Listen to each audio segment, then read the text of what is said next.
Greetings everyone! Welcome to Mega Man Issue 4, the final part of his first arc and the adaptation of his first game. Let's recap what's happened so far. After going through a downer period in Issue 2, Mega Man's personality went in a different direction, displaying signs of arrogance as he disabled the last 3 Robot Masters. Dr. Light had to restrain him, and it was only due to Roll's scared reaction that Mega Man finally calmed down. After Dr. Light's pep talk, Mega Man is sent to Wily's fortress to end his scheme once and for all. We start with Mega Man staring up at that monstrous yellow devil. As he plans to hit it in the eye with Thunder Beam, the image of a crying Roll flashes in his head and he quickly switches back. Darn shame too. Perhaps in another life he could have used that weapon against Yellow Devil. Instead, Mega Man pelts the yellow portions with regular Buster Fire and it falls to pieces. Of course, being what this thing is, it quickly reassembles. With no way to contact Dr. Light for help, Mega Man decides to take care of the devil by shooting a charge shot into its eye. Yeah, that's totally different from Thunder Beam, really. Mega Man spots a teleporter and figures he can use it to get into the center of the fortress. Hey fellow Mega Man fans, you know what's coming next. Yep, and hey wait a minute, that's not fair. All 6 of you want to fight him at once? And Fireman calls it a proper battle? Yeah right. To be fair, Mega Man has all 6 of their powers and knows their weaknesses. So we're gonna have one epic battle, right? Nope. Instead, Mega Man gives a speech, saying by helping Wily, they're not fulfilling their real purpose, helping humans by doing the work they cannot. He offers to take them back to Dr. Light so he can fix them. Believe it or not, half the Robot Masters, namely Cutman, Fireman, and Bombman, considered the option. Gutsman, Electman, and Iceman, however, want revenge on Mega Man for their humiliating defeat. This results in the 6 Robot Masters fighting each other while Mega Man slips away. He continues through the fortress, putting the magnet beam to good use. Believe me, Rock, that weapon is useful for avoiding your deadliest enemy. He enters a multicolored room where Wily sets off his final trap. Wily says if the Blue Bomber's so special with that whole copy chip thing, why is Mega Man himself so easily copied? Mega Man assumes the copy will behave just like him.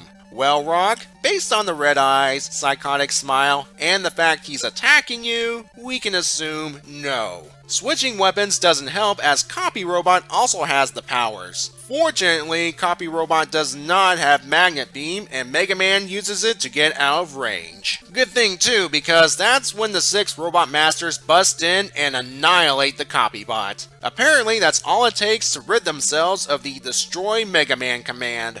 They cannot help Mega Man attack Wily because they still have that directive installed, and between fighting themselves and destroying the Copy Robot, they used up all their weapon energy. But hey, at least they're all up for Dr. Light fixing them now, right? Dr. Wily takes matters into his own hands when he crashes in using Wily Machine 1.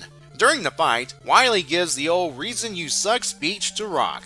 That he's no super fighting robot, he's a glorified janitor and he wasn't worth stealing. Mega Man throws it right back. This glorified janitor has the support of his family and defeated the stolen and reprogrammed Robot Masters. Just as Mega Man's about to finish off the machine, he runs out of ammo. Wily sees this as a victory. Wily, you just made a big mistake, celebrating too soon. Because all Mega Man has to do is switch to default mode and shoot a charge shot point blank to end the fight. Mega Man helps Wily out of the wreckage, but the ungrateful Doctor spots the Robot Masters and orders them to destroy Mega Man. However, as the Robot Masters point out, they already did that. Remember, the Copy Robot was accurate enough to fulfill that directive. Man, how many times can Wily shoot himself in the foot this story? Once outside, Mega Man re-establishes contact with Dr. Light. So everything's looking good. Wily's going to jail, the Robot Masters will get fixed, and there are 2 mysterious figures spying on Light and Roll.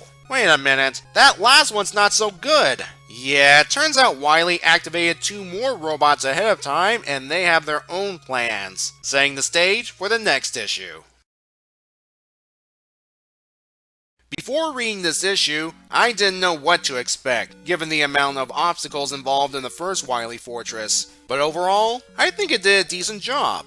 The confrontation with the Robot Masters subverts the rematches often seen in the games, and even then, the Mega Man 1 version differs from the others. Judging by the conversations, all of them seem governed by the Destroy Mega Man directive, some more than others. Part of it could be based on their own personalities because half the group considered getting help from Dr. Light, while the others wanted to destroy Mega Man, regardless of the directive. Still, they seem to be on better terms with Rock after taking out Copy Robot, which makes me think Wily needs to work on his reprogramming skills. The fight between Wily and Mega Man. I didn't notice this the first time, but upon rereading the panels, both Wily and Mega Man, when attacking the other, both used words and physical attacks. I approve of this creative approach.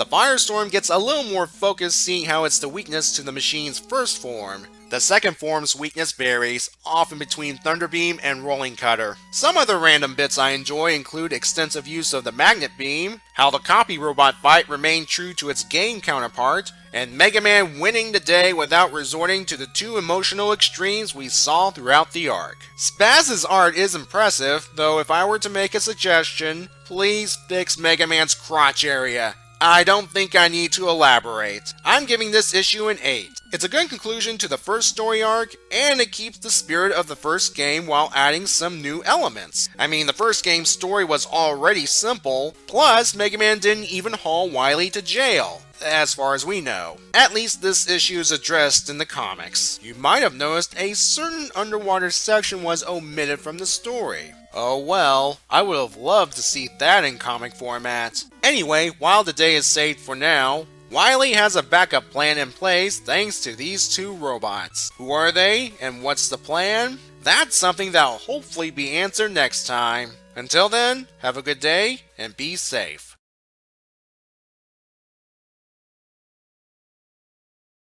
Okay, question. Why does Wily love having spikes in the comic version of his fortress? Did he play a game version of the scenario and wanted to see if Rock dies in a massive explosion by touching them?